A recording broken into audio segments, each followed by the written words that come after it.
This article contains spoilers for Star Wars number 29. A key moment in Star Wars: The Last Jedi saw Vice Admiral Holdo perform an unprecedented hyperspace feat, and Star Wars is finally explaining how that was possible.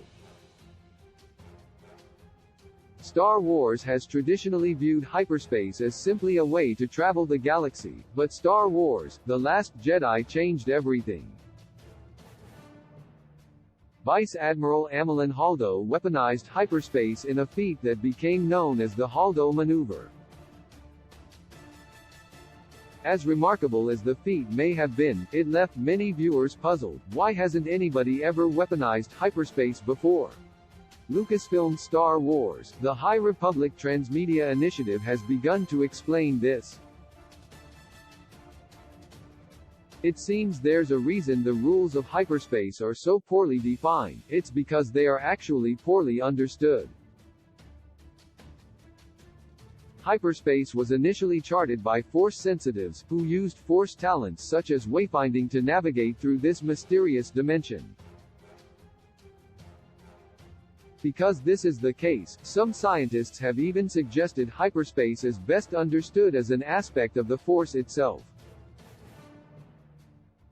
200 years before the events of Star Wars, Episode 1, The Phantom Menace, a group of space pirates known as the Nihil made a number of hyperspace breakthroughs, and some Nihil technology was adopted by the Jedi. Many of their secrets were lost in the mists of time, however. Star Wars number 29, by Charles Soule and Ramon Rosales, hints that Holdo learned from the Nihil. The issue sees Holdo acquire a Nihil Path Engine, a device that allows for hyperspace jumps through unconventional routes, some of which were generally considered impossible due to their intersection with gravitic masses. Holdo, or, more likely, Holdo's agents, presumably went on to study Nihil hyperspace technology after the end of the Galactic Civil War. This would explain why Holdo was able to develop a greater understanding of hyperspace than even most pilots, and why she could pull off stunts that haven't been seen before. It's interesting to note Star Wars: The Rise of Skywalker featured a line of dialogue explaining Holdo's hyperspace ramming was a 1,000,000-to-1 shot.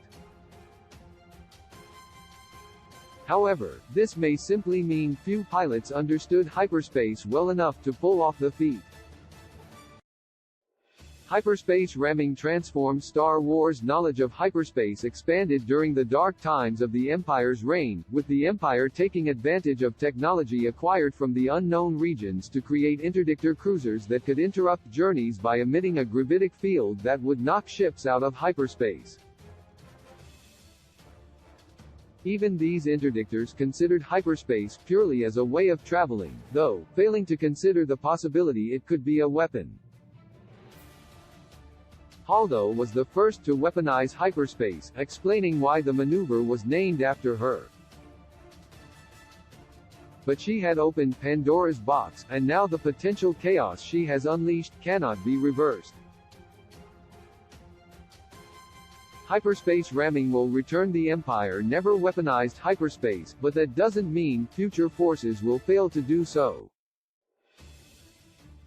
In fact, for all Star Wars: The Rise of Skywalker indicated the Holdo maneuver should be considered a 1,000,000-to-1 shot. Another scene revealed it had already been duplicated over the skies of Endor. The clear implication is that others are trying to replicate Holdo's strategy, and indeed that they are succeeding.